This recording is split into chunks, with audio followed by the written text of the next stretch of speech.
Many have the notion that our ancestors have the power to do things for them.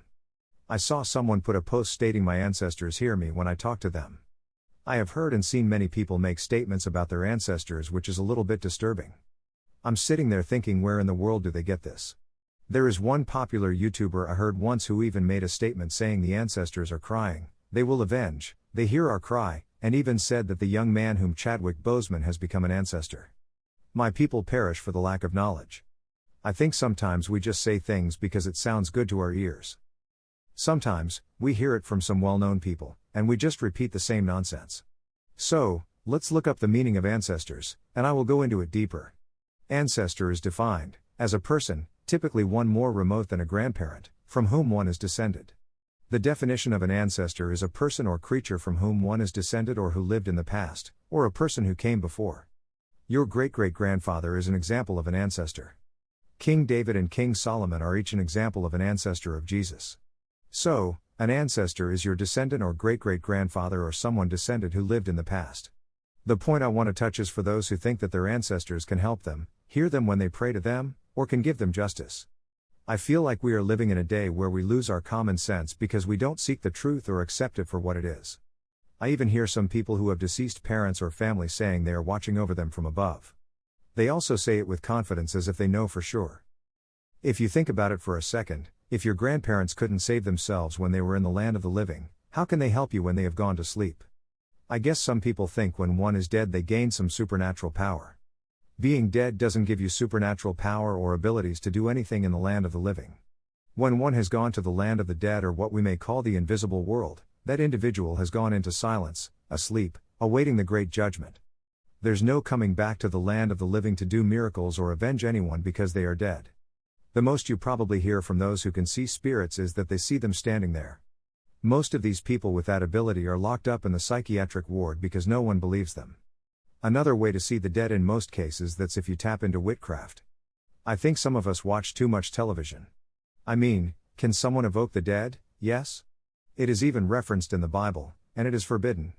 Deuteronomy 18:10-12 There shall not be found among you anyone who makes his son or his daughter pass through the fire, one who uses divination, one who practices witchcraft, or one who interprets omens, or a sorcerer, or one who casts a spell, or a medium, or a spiritist, or one who calls up the dead. For whoever does these things is detestable to the Lord, and because of these detestable things the Lord your God will drive them out before you. Leviticus 20:27 Now a man or a woman who is a medium or a spiritist shall surely be put to death. They shall be stoned with stones, their blood guiltiness is upon them. Look, guys, no one or ancestors are watching over anyone from above after they die. Your ancestors can't do anything for you because they are asleep awaiting judgment day. If it was true, don't you think the ancestors would have stopped the transatlantic slave trade? Where were the ancestors when their grandchildren were getting kidnapped, beaten, raped, and shipped to the four corners of the earth? If ancestors had any power or could avenge, deliver, or respond, do you have any idea how much trouble we who are in the land of the living would have? I want you to think of the most violent and heinous people who are from the past. Think of those people to have the ability or power on the land of the living. Tell me, how many of the living would have survived?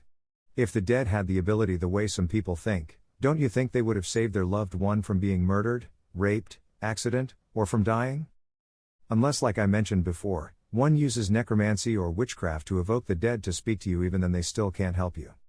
The dead doesn't have any power to do anything. If they could hear you, watching you from above, or avenge, do you think the living would have a chance to do wicked to their loved one? Thank God it is not the case.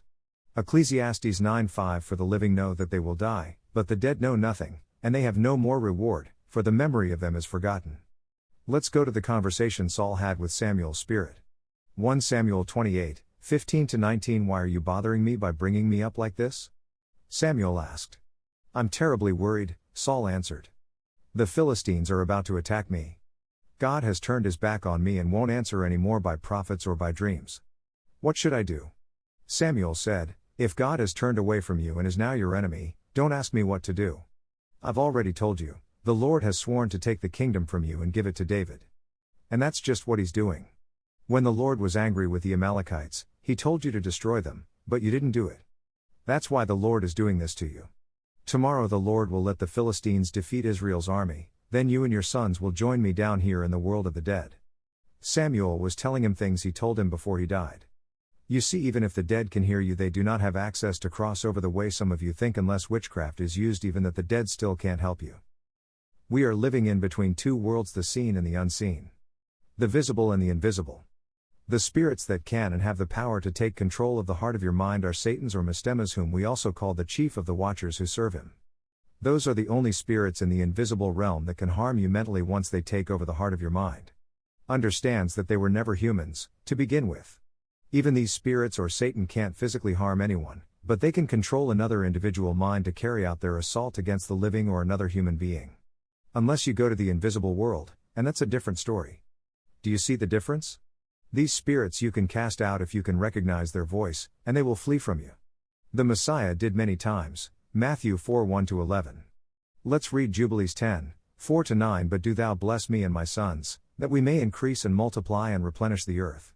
And thou knowest how thy watchers, the fathers of these spirits, acted in my day, and as for these spirits which are living, imprison them and hold them fast in the place of condemnation, and let them not bring destruction on the sons of thy servant, my God, for these are malignant, and created to destroy. And let them not rule over the spirits of the living, for thou alone canst exercise dominion over them. And let them not have power over the sons of the righteous from henceforth and forevermore. And the Lord our God bade us bind all. And the chief of the spirits, Mistema, came and said, Lord, Creator, let some of them remain before me, and let them hearken to my voice, and do all that I shall say unto them, for if some of them are not left to me, I shall not be able to execute the power of my will on the sons of men, for these are for corruption and leading astray before my judgment, for great is the wickedness of the sons of men. And he said, Let the 10th part of them remain before him, and let 9 parts descend into the place of condemnation. Not only Noah, but Abraham prayed unto God in regards to these spirits as well. Jubilees 12:19. And he prayed that night and said, My God, God most high, thou alone art my God, and thee and thy dominion have I chosen. And thou hast created all things, and all things that are the work of thy hands. Deliver me from the hands of evil spirits who have dominion over the thoughts of men's hearts, and let them not lead me astray from thee, my God. And establish thou me and my seed forever, that we go not astray from henceforth and forevermore. I will keep saying it, again and again, seeking God for wisdom and understanding. Read the old books as well. Ephesians 4:14. That we henceforth are no longer children, tossed to and fro and carried about with every wind of doctrine by the sleight of men and their cunning and craftiness, whereby they lie in wait to deceive. Job 14:10-12. But man dies and lies prostrate. Man expires, and where is he? As water evaporates from the sea, and a river becomes parched and dried up, so man lies down and does not rise. Until the heavens are no longer, he will not awake nor be aroused out of his sleep. Don't say things because it sounds good to your ears or because a well-known person says them. Don't believe in everything that you hear. If you seek wisdom from God, he will give it to you. Psalms 95:7-8. For he is our God, and we are the people of his pasture, and the sheep of his hand. Today if ye will hear his voice, harden not your heart, as in the provocation. And as in the day of temptation in the wilderness, just saying. Shalem.